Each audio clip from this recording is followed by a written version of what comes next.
समझ में नहीं आवे तब करके भरोसा उस परम पिता पर श्री राम शरण में आ जाना, प्रभु के शरण में आ जाना, प्रभु कोई ना कोई रास्ता अवश्य देंगे।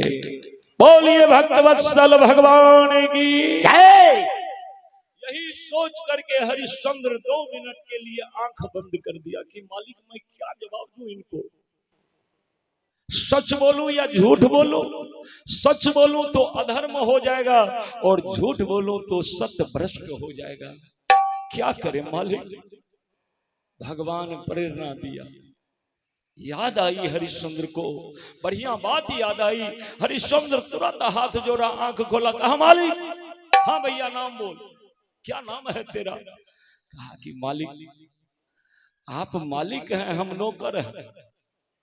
देखिए बड़ा जुक्ति से उत्तर दिया हरिश्चंद्र। कहा आप मालिक हैं, हम नौकर हैं, आज से आप हमको हरिया कह के बुलाइए।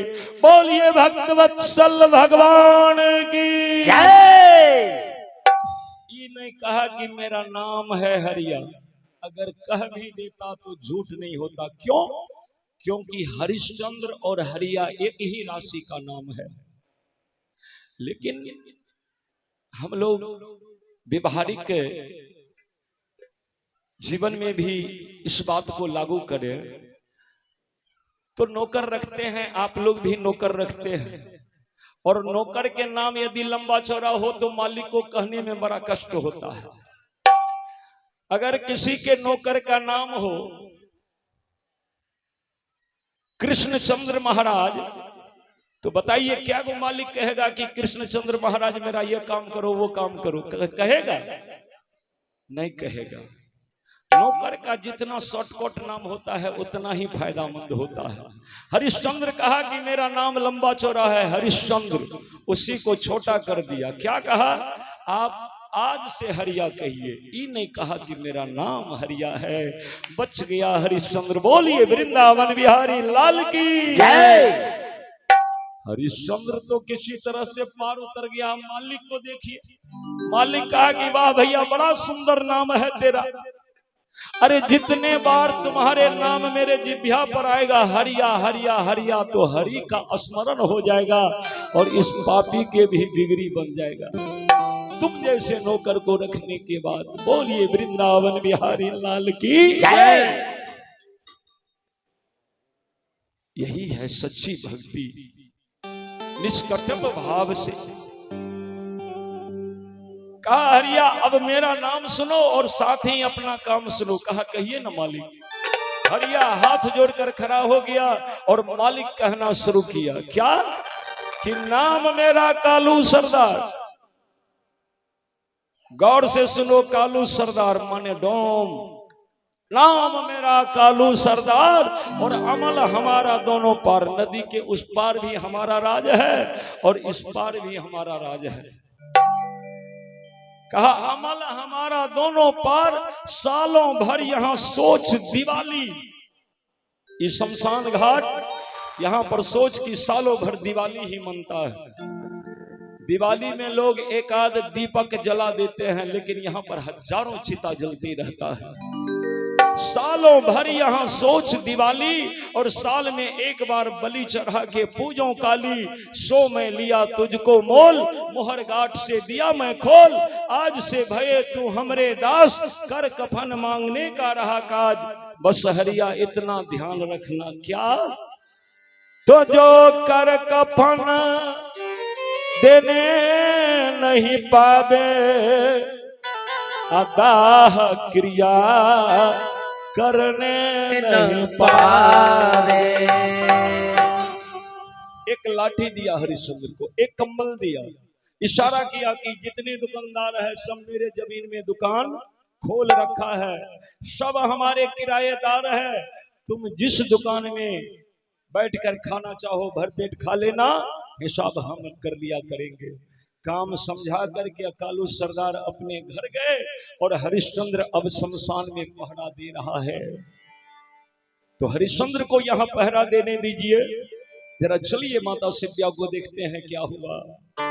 तो वही नारी चलावती चाकी नरे अहम फिरत भर भर दिन माता शिव्या से चाकी चलवाती है पंडितानी, चौका बर्तन कराती है, वस्त्र साफ कराती है, आंगन द्वार को बहरवाती है। एक पल के लिए माता शिव्या को बैठने के लिए नहीं देती है। सुख करके लकड़ी के समान माता शिव्या हो गई। भर दिन में एक बार रूखी सूखी रोटी खाने को देती है और बगल में पंडितानी खड़ी हो जाती है। उस रोटी के साथ साथ गाली भी खिलाती है। हाँ, खा लीजिए, खा लीजिए, मालकिन है आप, आपके बाप का राज है, आप ही के पति तो कमा कर जमा कर दिया, आप नहीं खाएंगे तो कौन खाएंगे। बस माँ के हाथ में जो सूखी रोटी एक आध बार तो खाती है, गाली के बारिश जब होने लगती बस हाथ रुक जाता है। बेटा दौड़ कर आता है, रोहित आकर के माँ के बगल में खड़ा हो जाता है। छोटा सा बच्चा सोचता है कि कान के बगल में खड़ा रहेंगे, सर्वम द्वार के बगल में खड़ा रहेंगे तो शायद मेरी माँ को गाली कम सुनाई देगी। माँ को ढाढ़स बढ़ाते, माँ खा लीजिए माँ, शायद हमारे भाग में यही लिखा है माँ, हमें जीना होगा माँ, माँ खा लीजिए। तो माँ वही रोटी लेकर रोहित के मुंह में देती, बेटा तू खा ले, भूख नहीं है, कौन बेटा खाएगा। माँ को गाली दे कोई, अब बगल में बेटा हो, उस बेटा को क्या खाया जाएगा। लेकिन माँ के लिए खाता है। एक आध बार रोहित खाता है और फिर रोटी तोड़ करके माँ के मुंह में देता, एक बार माँ तू खा ले। ये है बेटा, जिस बेटा को इतना ज्ञान हो गया, समझिए उनका जीवन धन्य हो गया। लेकिन आजकल के बेटा, राम राम, थोड़ा सा जवान हुआ, शादी विवाह हो गया, घर में कोनो वाद विवाद हुआ, बस वही बेटा सीना तान के माई बाप से कहता है हमको बांट दो, खेत बांट दो, जायदाद बांट दो, धन बांट दो, सर्व होनी चाहिए। बेटा यही धन बांटने के लिए जन्मता है? नहीं, बेटा जन्मता है माई बाप के दुख बांटने के लिए। लेकिन आजकल प्रचलन चल गया है, बेटा ताक में रहता है कि कब माई बाप के धन बांट ले। नहीं, बांटना है तो माई बाप के दुख बांटिए। कहा है एक कवि ने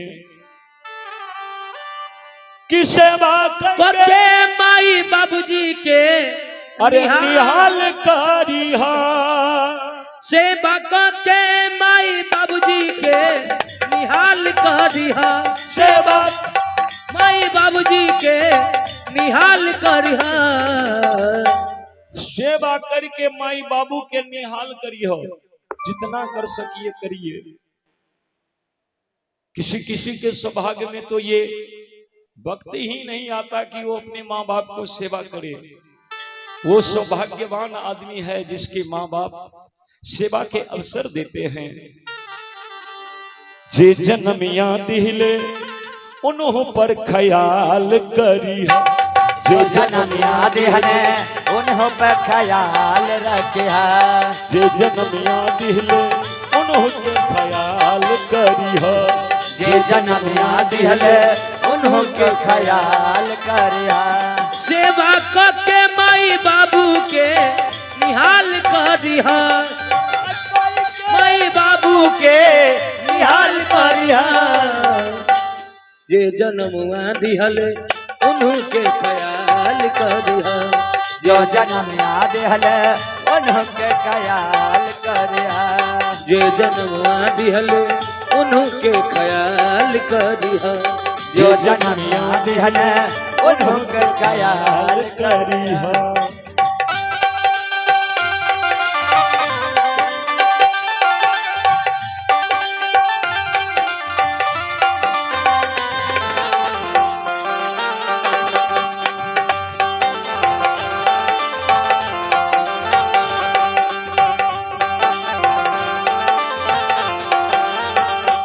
जे जन्मवा दिहले उन्हों के ख्याल करिहा। जो जन्म दिहल उन्हों के ख्याल करिहा।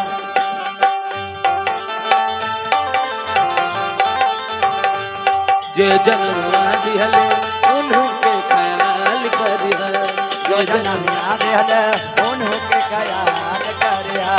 जो जन्म दिहल उन्हों के ख्याल करिहा।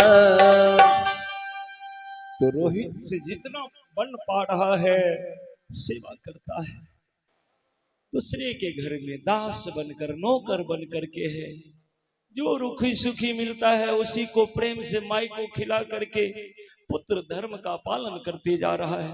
देखिए एक दिन रोहित गया फूल लाने के लिए, उससे पहले विश्वामित्र नागलोक से नाग को बुला करके लाया। कहा चल। कहा? कहा रोहित को डंक मारना है। नाग कहा नहीं, वो धर्मात्मा राजा हरिश्चंद्र का बेटा है, क्या बिगाड़ा है मेरा? पहले चांप तब न सांप। कहा तू नहीं जाएगा, मेरा नाम विश्वामित्र है, जलाकर तेरे खानदान को भस्म कर दूंगा श्राप देकर। तो अपनी जान तो सबको प्यारी होती है। विवश होकर नागराज आ गया फुलवारी में, और उसी फुलवारी में रोहित गया फूल लोढ़ने के लिए।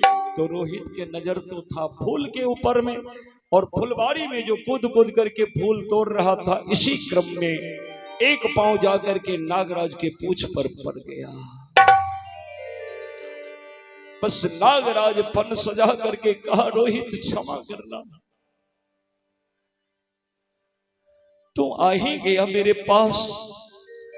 मैं तुम्हारे पूर्वज सूर्य देव से लाख बार प्रार्थना किया कि हे सूर्य देव, रोहित को रोकिए, रोहित को मेरे तरफ मत आने दीजिए, लेकिन तुम्हारे पूर्वज भी तुम पर ध्यान नहीं दिया।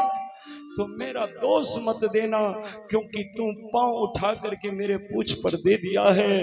अब तो नहीं काटेंगे तो विश्वामित्र श्राप दे देगा। फन सजाया और मार दिया डंक रोहित को। जो ही डंक मारा रोहित पछाड़ खाकर धरती पर गिरा। मुंह से आवाज निकला, हे मात पिता तेरे रोहित, अब इस दुनिया से जाता है,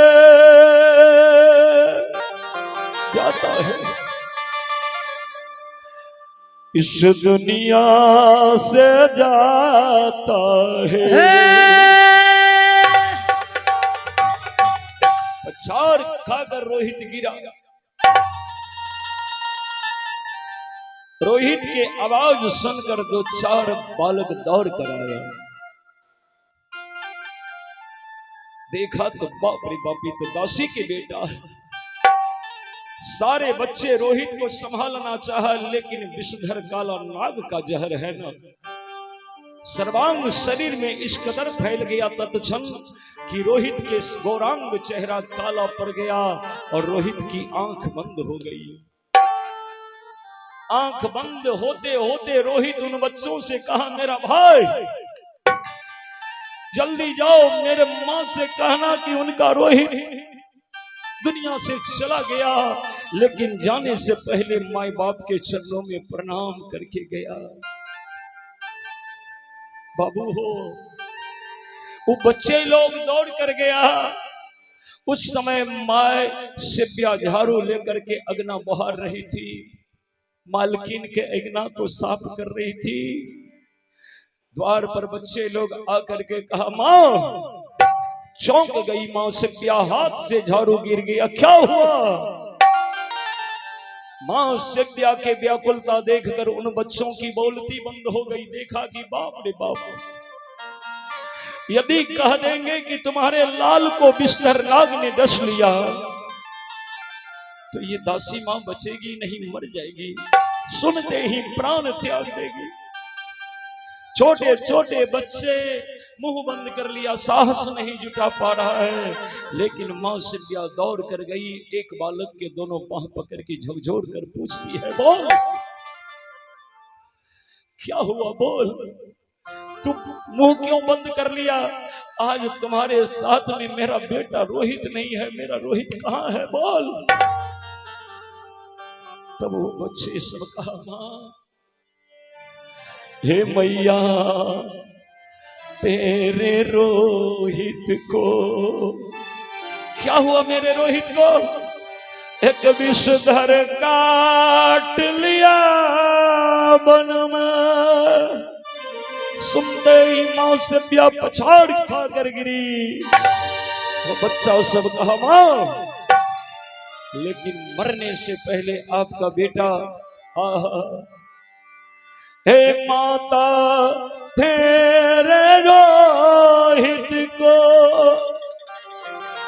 एक विषधर काट लिया वन में, अम्मा से प्रणाम ये कह देना कि कह देना मृत्यु हुआ।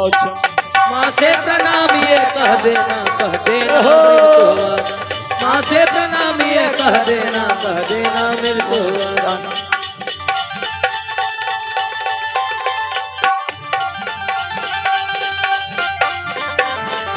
माँ से प्रणाम ये कह देना मृत्यु हुआ। माँ से प्रणाम ये कह देना मृत्यु हुआ। माँ से प्रणाम ये कह देना मृत्यु हुआ। माँ से प्रणाम ये कह देना मृत्यु हुआ क्षण में। माँ सिया बेहोश हो गई सुन करके। तो छोटा छोटा बच्चा, भगवान उन पर कृपा करे, दौड़ कर बच्चे लोग पानी लाया, जल लाया, माँ के मुंह पर पानी का छिड़काव किया तो माँ की आंख खुली। कहाँ है मेरा रोहित, कहाँ है मेरा बेटा रोहित? बच्चे लोग हाथ पकड़ के माँ से व्याकुल ले गए। रोहित जो मूर्तिमान था, जो प्रतिभावान था बालक, मुर्दा बनकर काला कलूठा होकर के अचेत अवस्था में पड़ा है वन में। रोहित की ये दशा देखकर मां सिद्धिया पछाड़ खाकर रोहित के लाश पर गिरी। बेटा रोहित, रोहित बेटा मैं आ गई बेटा। रोहित आंख खोल, रोहित देख तेरी माँ आई है बेटा, एक बार बोल बेटा, एक बार बोल। बच्चे सब माँ को समझाते कि माँ अब रोहित नहीं बोलेगा, रोहित अब सदा सदा के लिए आंख बंद कर लिया है। लेकिन माँ सिद्धिया नहीं मानती है। बेटा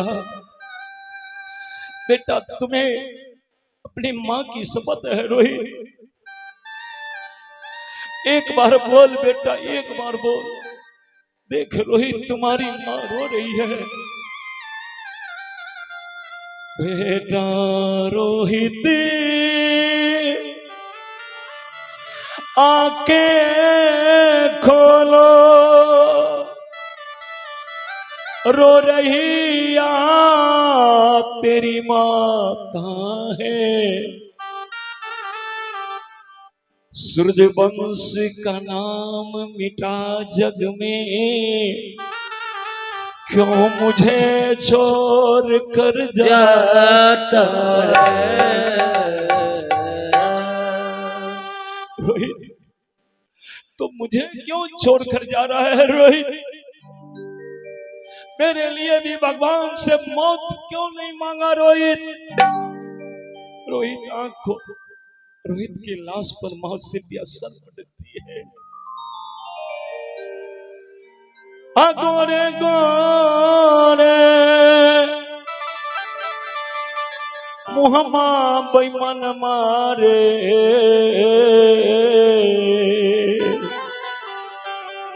अरे काली काली रे आखिया। गोरे गोरे हमारे बेटा काले तो भौरे आके गोरे मुहम्मद बेटा काली सो भौरे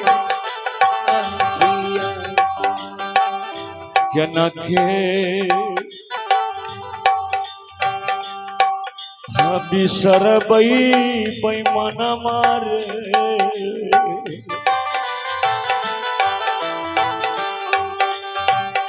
जना के बिसर बई जना के बिसर बई। और बउआ अभिनव कुमार के मामा श्री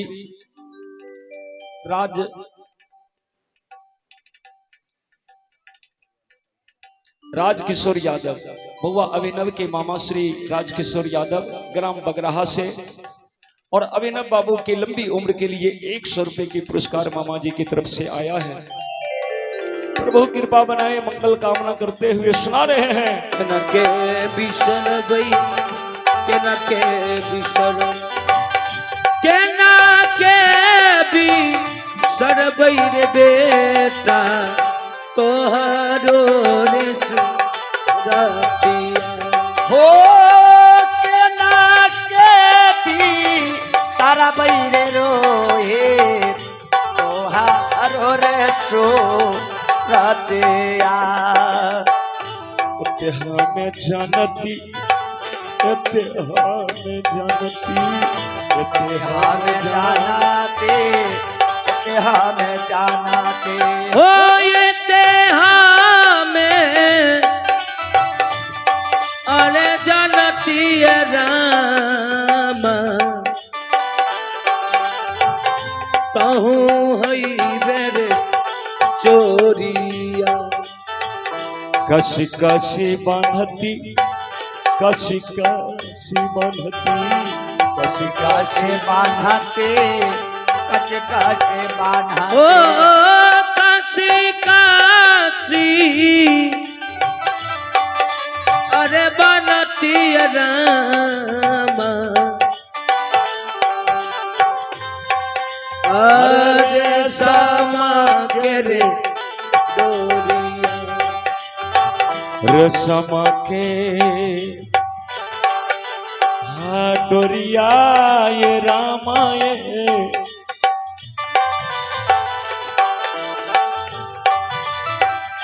रेशमा के अरे डोरिया ये राम टूटी फाटी रे जाईते हो रे दामा के डोरिया ये रामा टोटे काटे रे जाएगा। लेकिन प्रेम के बंधनमा प्रेम के बंधनमा प्रेम के बंधनामा प्रेम के बंधनामा ओ प्रेम के मन अरे धन माय राम जुगे जुगे रे ओ प्रेम के बंधनामा ये रामा जोगे जोगे रे राजा ओ प्रेम के धन माय राम जुगे जंगे रे हो प्रेम के धन मार बेटा जोगे जोगे रे रहत। बोलिए वृंदावन बिहारी लाल की माँ बहुत रोती है, रोते रोते शाम हो गया। वो छोटा छोटा बच्चा माँ के साथ भूखे पड़े हैं। वही छोटे छोटे बच्चे माता सिब्या को समझाया कि माँ अब तो दिन भी समाप्त हो गया, कितना देर रोहित के लाश पर रोगी, अब तो इनका अंतिम क्रिया कर दो माँ। समझा बुझा करके रोहित के साथ माँ को शमशान की तरफ चलने के लिए प्रेरित किया।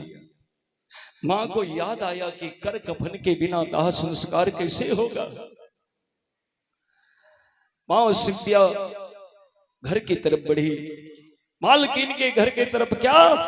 तो मालकिन से 4 आना पैसा 2 गज कफन मांग लूंगी और अंतिम क्रिया में जाऊंगी। पर विश्वामित्र पूरे नगर में हल्ला कर दिया। क्या? तो ये दासी डाकनी है, पिचासनी है, डाइन है, स्वयं अपने पुत्र को खा गई। अब तो पूरे नगर के लोग हाथ में लाठी डंडा लेकर अपने अपने घर के सामने खड़ा हो गया।